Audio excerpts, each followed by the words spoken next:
Welcome back, Movie Masters. Today, we're checking out this thing. Do you know what this is? I mean, it's hard to tell by looking at it. What have I done? This is my Sony a7c Mark II, and I have put it in beast mode. And I'm going to explain every little thing I've done here and why I've done it. Now, I also own the FX30, but on purpose, I've actually decided to kit out my a7c Mark II instead of the FX30, and I'll tell you why. But first, let's break down every little component we have here and what I use it for and why it might be necessary.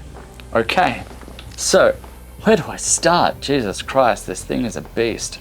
Okay, so fundamentally, the body here, if you can see it, is you've got the a7c Mark II.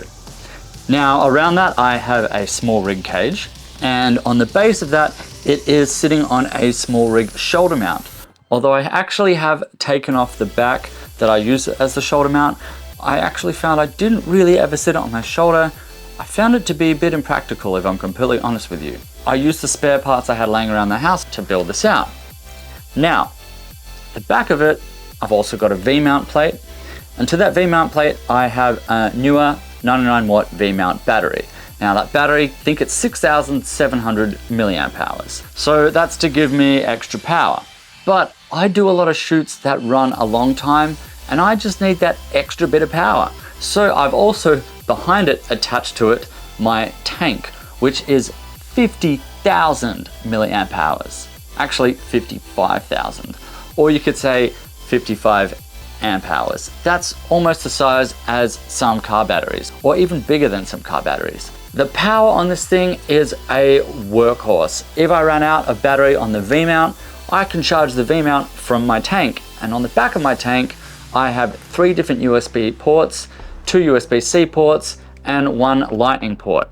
And then on the V-mount, I have a USB, a USB-C, a 12 volt, an 8 volt, and D-tap. So I have pretty much got every power option covered under the radar. Okay, so now we know what powers this thing. Let's talk about some of the other modifications that I have on this. With this, I have the Rode Wireless Pro, which is a new addition. I think in the market, the Rode Wireless Pro is unbeatable for wireless audio. And then I do have a 6-inch field weld monitor on top. Now, even though I do own the Adamas Ninja, I have chosen to use the field weld on this just because it is a little bit lighter.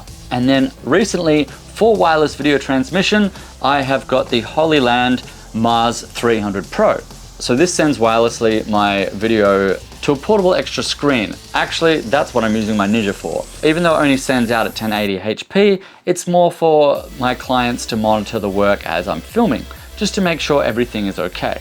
That way my clients can't come back to me in the future and say, hey, I actually didn't like the look of that. Well, it's like, well, you were looking at it the whole time. Why didn't you say something? So it's kind of insurance for me. It also, if you want to have a focus puller using this pulling focus externally, it can be also used for that. Although this takes me to the next segment of this. The lens I have on here is the Sigma 18-35. Now they don't actually make these in a Sony E-mount, so I've had to get the Sigma MC11 EF to E-mount adapter, and this just works flawlessly. Now one of the reasons why I am using this lens with this camera, because Sony doesn't make any zoom lenses that are below an f2.8, and I just really wanted a low light workhorse. So with the MC11, I can now use this lens on my a7c Mark II. Now this camera is full frame, so paired with this lens, it is absolute beast in low light conditions. Now, as you may have seen, I have the PD Movie Live Air 3 also attached to this, but instead of using it around the focus, I've actually used it on the zoom, and there's a reason for this. This camera has amazing autofocus, and so does this lens. And one of the beauties of this zoom lens is when it zooms, the lens itself doesn't move.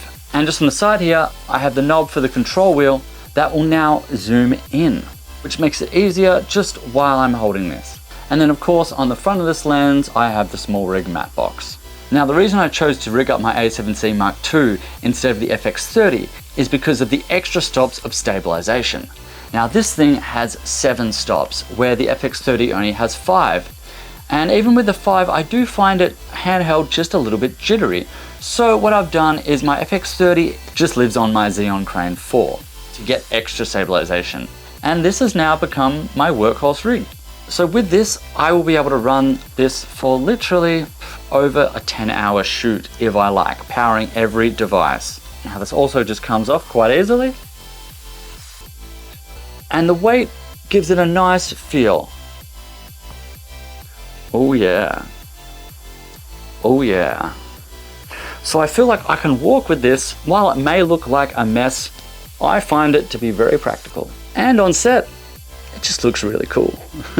What crazy contraptions have you done with one of your cameras? And give us some thoughts or feedback on what you might think of this. So I can't wait to show you what I'm gonna go create with this. But until next time, keep on movie making, and don't forget to hit that like and subscribe button. And we'll see you next time.